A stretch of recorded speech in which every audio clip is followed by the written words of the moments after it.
Chegamos ao estudo número 8, o último desta temporada. E nessa semana nós vamos estudar qual a maior necessidade que nós temos e, consequentemente, qual deve ser o nosso pedido mais insistente diante de Deus. Está no ar o programa Escola Bíblica.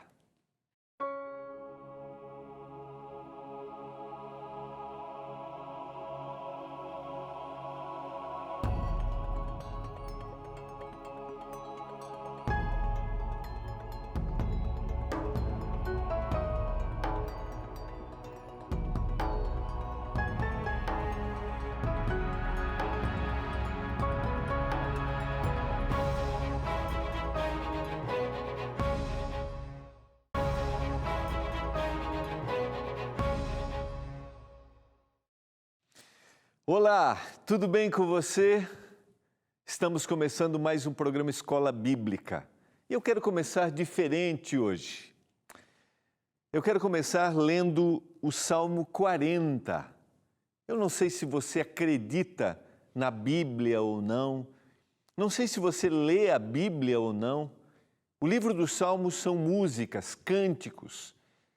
São o expressar do coração de indivíduos que encontraram, que tiveram momentos com o Senhor, momentos de alegria, momentos de satisfação, mas muitos deles expressando momentos de angústia. No Salmo 40 diz: esperei confiantemente pelo Senhor e Ele se inclinou para mim. Ele me ouviu quando eu clamei por socorro. Tirou-me de um poço de perdição, de um tremedal de lama, e colocou-me aos pés sobre uma rocha e me firmou os passos. Me pôs nos lábios um novo cântico, um hino de louvor ao nosso Deus. Muitos verão essas coisas, temerão e confiarão no Senhor. Feliz o homem que põe no Senhor a sua confiança. Este tem sido o nosso propósito durante esta temporada. Através do nosso estudo, Deus me ouve, é fazer com que a gente tenha uma conexão maior com Deus, com a certeza de que Ele está sempre pronto a nos ouvir. E como salmista, nos tirar da pior situação e transformar o nosso viver. Chegamos ao final de mais uma semana, ou melhor, de mais um estudo, iniciando a semana e concluindo o tema número 8. E eu quero convidar você a acompanhar junto comigo qual deve ser o nosso maior pedido. E aí nós vamos entender como deveríamos iniciar cada oração. Quero convidar você a ter a sua Bíblia e também ter o seu guia de estudos. E a gente chega aqui ao tema 8. Se você ainda não pediu o seu guia de estudos, se você não é um aluno da Escola Bíblica, você pode fazer isso neste momento, de 3 maneiras. Primeiro é mandando uma mensagem para o WhatsApp. É o 12982444449. Você vai receber um link. Se demorar, fica tranquilo, mas você vai receber esse link. Aí você clica e preenche o seu cadastro, tá bom? Você também pode acessar o nosso site, que é rápido. Preenche o cadastro, é o novotempo.com/escola bíblica. Mas você também pode ligar para a gente. Aí tem que ser no horário comercial. Então tira uma fotinho, guarda aí agora, tira com o celular, chega aí pertinho aqui, ó. 0 operadora 12 21 27 31 21. Tirou a foto? Não esquece de ligar, se você preferir fazer a sua ligação. Tenha o seu guia de estudos. Estamos chegando ao final da temporada, mas não há problema. Você pode ter o seu material, acompanhar todos os programas. Todos estão aqui, ó, no nosso canal do YouTube, youtube.com/Escola Bíblica NT, ou também pelo ntplay.com. Assiste, e se você tiver dúvidas durante o preenchimento, né, mesmo, manda para a gente. 0 operadora 12, ou melhor, o 12 98109 1268. Esse é o WhatsApp do programa, tá bom? Manda aí, ó. Vamos colocar de novo aqui, olha aqui. Perguntas, comentários, tá bom? É um privilégio estar junto com você para estudar a palavra de Deus. Eu quero orar. Vamos orar, porque ao longo dessa temporada nós estamos tendo uma outra visão do que significa fecharmos os nossos olhos ou mesmo erguermos os nossos olhos abertos para o céu, estarmos sentados, ajoelhados, deitados, não sei, mas termos conexão com Deus. A gente está tendo novas percepções e a gente percebe que a gente tem que orar em todo o tempo. Não pode ser um momento ocasional. Vamos orar? Pai, que a Tua vontade seja feita na nossa vida. Que os Teus propósitos e os Teus interesses sejam os primeiros dos desejos do nosso coração. Por isso nos rendemos a Ti. Agora, ao abrirmos a palavra, nos dê compreensão, nos dê entendimento através do Espírito Santo. Por isso, clamamos pelo poder do Espírito, o discernimento. E eu oro, eu clamo por cada um dos nossos telespectadores, em nome de Jesus. Amém. Vamos lá, juntos, tem a sua Bíblia, se você tem o seu guia de estudos, está aí, tema número 8. Quero começar, como tenho feito no início de cada semana, eu quero começar recordando algumas lições importantes do que a gente estudou na semana passada. Não sei se você acompanhou ou não, mas aqui está um breve resumo. Precisamos reconhecer que Deus é soberano. Ele sabe todas as coisas. Por isso, sua vontade deve ser feita, não a nossa vontade. Nós estudamos a oração e a vontade de Deus. Por meio do estudo da palavra de Deus e da atuação do Espírito, que a gente vai enfatizar mais essa semana, e da perseverança na oração, podemos ser renovados para aceitar a vontade do Senhor e entender qual é a vontade dele para a nossa vida.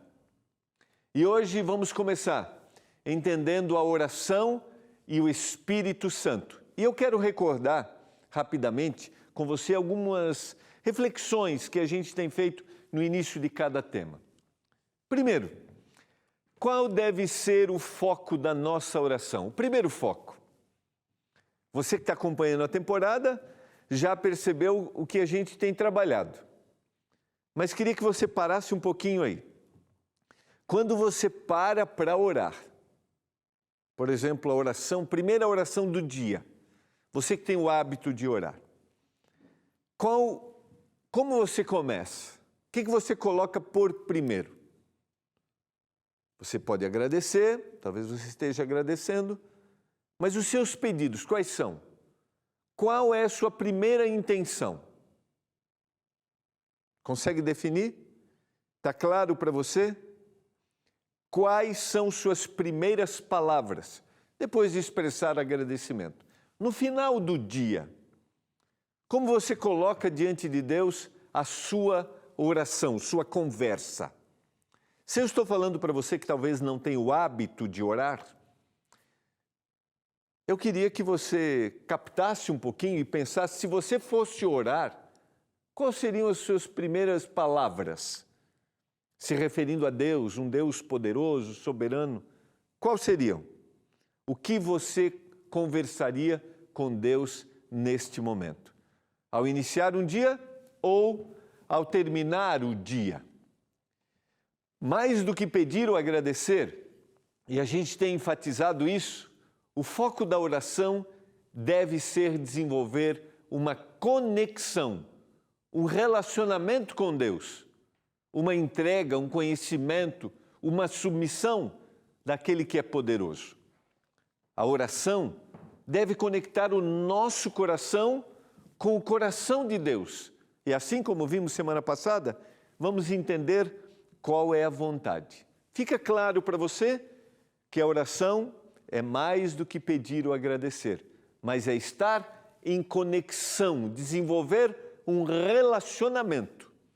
E a oração me conecta ao coração de Deus. Sequência. E eu queria equalizar essas duas palavrinhas, contemplar e pedir. Porque é inevitável que em nossas orações a gente deixe de agradecer ou deixe de pedir. Não tem como. Mas como eu mencionei, mais do que pedir ou agradecer, a oração tem o propósito de me conectar com Deus, colocar meu coração ligado ao Senhor para entender a sua vontade. Nós vivemos num mundo barulhento. Nós temos o desafio dessa contemplação. Eu entendo que a gente tem que pedir, a gente tem que agradecer, mas a oração também é essa percepção de contemplar aquilo que Deus me apresenta. Você sabe que na casa onde eu moro, perto, tem uma árvore. E muitas vezes eu sou despertado de manhã pelo cantarolar dos pássaros.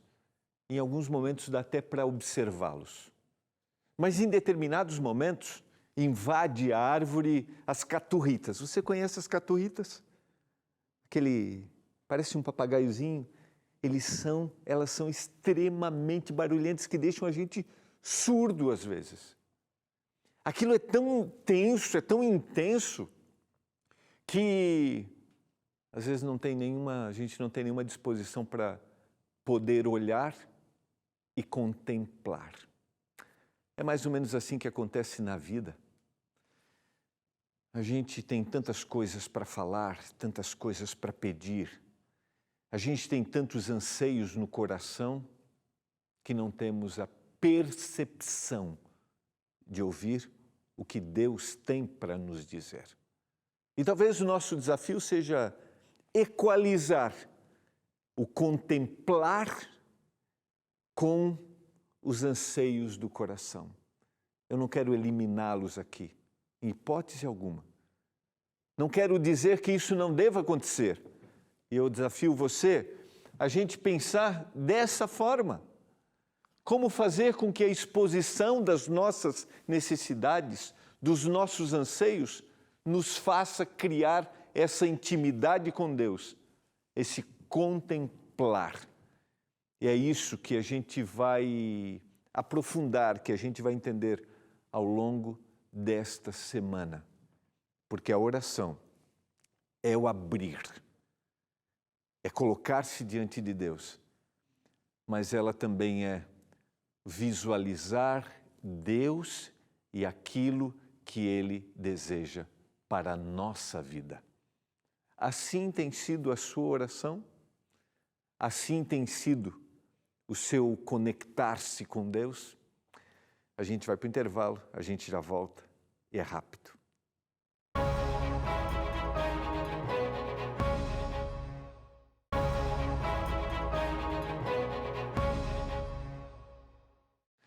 Você está acompanhando o programa Escola Bíblica. Aqui nós temos a oportunidade de estudarmos os guias de estudos que são produzidos pelo nosso Departamento de Escola Bíblica, que são distribuídos gratuitamente, nos conduzindo assim ao entendimento da Palavra de Deus. Nós estamos estudando nessa temporada o tema Deus me ouve, que é o tema da oração. Quero retomar alguns itens que foram apresentados na semana passada, quando a gente tirou as lições do Pai Nosso, para a gente fazer uma conexão com o tema que a gente vai trabalhar. O Pai Nosso, de alguma forma, expressa um modelo que eu deveria seguir na minha oração. Eu tentei resumir aqui em quatro itens. Deus é um Pai que é soberano, mas é um Pai que está próximo de nós. Lembra da expressão Abba Pai?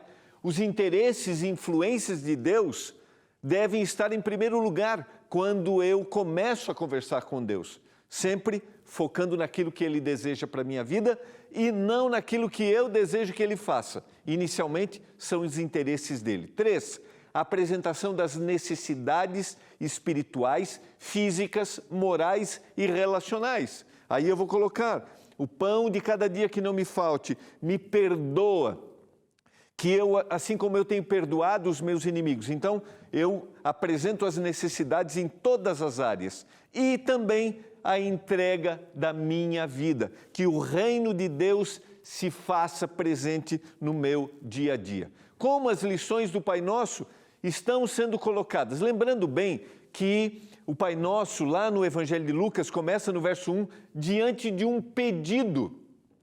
Jesus estava orando, Jesus foi um exemplo de oração, e isso é muito claro, a gente estudou ao longo da temporada. Em certo lugar, quando terminou, um dos seus discípulos lhe pediu: Senhor, ensina-nos a orar, como também João ensinou aos seus discípulos. Lembra? O contexto do Pai Nosso se dá a partir de um pedido, de um término da oração e de um pedido dos discípulos ao perceberem Jesus como um homem de oração. Só deixa eu abrir uma janelinha aqui, que eu acho que é importante.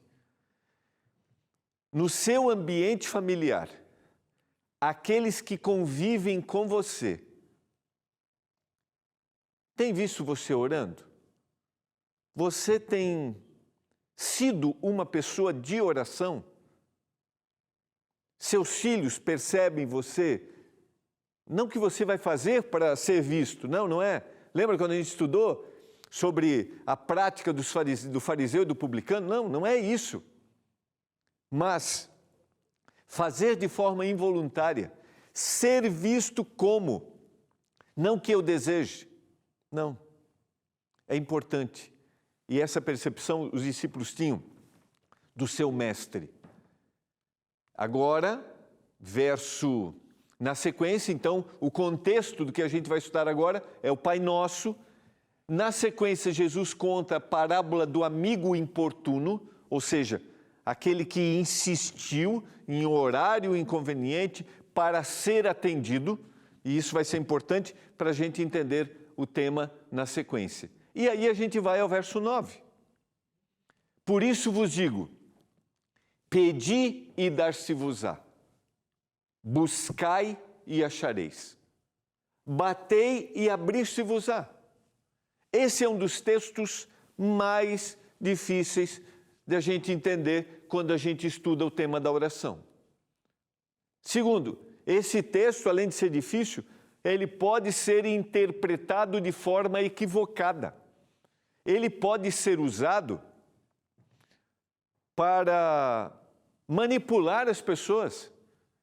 E quando a gente estuda um pouquinho sobre um tema dentro do mundo cristão chamado teologia da prosperidade, ou seja, venha com Deus com tudo que você tem, dê tudo para Ele, sua vida, seus bens, você vai prosperar. Muitos usam esse texto.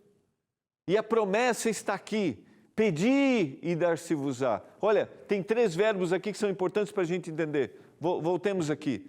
Pedi, buscai e batei. Agora, deixa eu perguntar uma coisa para você. Você já pediu e não foi atendido? Você já buscou e não achou? Você já bateu e não se abriu a porta, a oportunidade? Estou falando para você que pode me dizer, pastor, já aconteceu comigo, já pedi, já bati, já busquei, não fui atendido, não abriram a porta, não achei nada. Se a sua resposta é sim, já aconteceu, queria dizer para você que você não está sozinho nessa. Eu também. Eu já pedi e não fui atendido.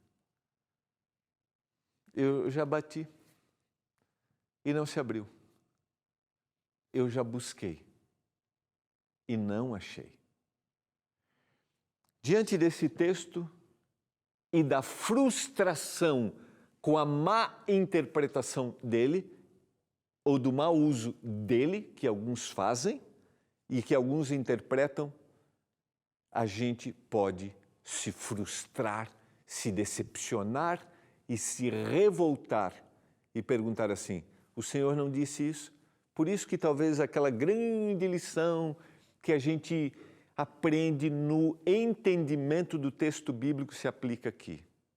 Um texto descontextualizado pode nos levar para interpretações equivocadas. Um texto fora do seu contexto se torna um pretexto. Eu quero estudar com vocês. E como esse texto vai ter conexão com o nosso tema, para que a gente entenda o que significa pedir, que a gente entenda no texto o que significa buscar, que a gente entenda no texto o que significa bater. Lembrando que originalmente as palavras, os 3 verbos, o pedir, o buscar e o bater, estão originalmente na ideia de algo contínuo. Continue pedindo, continue buscando, continue batendo. Agora, quando você estuda o texto, lá no início, talvez aqui esteja a chave da compreensão. Por isso, essa expressão por isso significa o quê? Que houve um diálogo anterior. Ou seja, Jesus está falando alguma coisa. Ele está falando alguma coisa, por isso. Então, o por isso é a conclusão de uma ideia que foi construída. E que ideia foi construída? Por isso que eu comecei, e eu quero voltar aqui. A ideia foi construída no pedido dos discípulos, Pai Nosso. A ideia foi na oração modelo, vocês devem orar dessa forma. E a ideia continua sendo construída na parábola do amigo importuno. Ou seja, persista, importunar aqui originalmente, nos versos anteriores. Se você abrir aí, convido você a abrir sua Bíblia, só para te dar referência, Lucas capítulo 11, a partir do verso 5 até o verso 8, a palavra importunar aqui significa persistir. Então vocês devem orar dessa forma. E a gente viu o que é colocado, os princípios na oração modelo, na oração do Pai Nosso. Então vocês orem dessa forma, mas insistam na oração. Orem, busquem, clamem. E aí, aquilo que você pedir, aquilo que você bater, aquilo que você procurar, você vai ter. Mas mesmo assim, é possível que você esteja persistindo, que você esteja buscando, que você esteja batendo e ainda não aconteceu. Quantos anos você tem buscado? Quantos anos você tem pedido? E talvez você ainda não viu. Estou falando para você hoje que ama alguém e tem buscado, falado para que essa pessoa entregue a vida para Jesus e você ainda não viu isso acontecer. Eu estou falando para você que talvez tenha orado por alguém para que essa pessoa fosse curada. Isso não aconteceu. Talvez você tenha ido ao funeral dessa pessoa. Isso te machuca até hoje. Talvez você tenha clamado por um relacionamento para que se salvasse e acabou. Isso destruiu sua família, seus sonhos, seus filhos. Eu quero te dizer hoje, se não aconteceu, se você não foi atendido, não significa que a promessa de Deus não se cumpriu. Não significa isso. E nós vamos ver isso amanhã. O que o Senhor quer dizer na conexão dos versos anteriores e nos versos seguintes. Por isso, eu quero orar neste momento por você que talvez se sinta frustrado, arrasado. Não. O Senhor continua contigo, Ele não te abandonou, e Ele é capaz de transformar tudo. Creia nisso. Pai, se alguém que me ouve hoje pediu, buscou, procurou, bateu e não foi atendido, está triste, que ele tenha certeza de que o Senhor está com ele e que amanhã a gente se encontre aqui para entender o que o Senhor quer dizer com esses versos. Eu suplico, em nome de Jesus. Amém.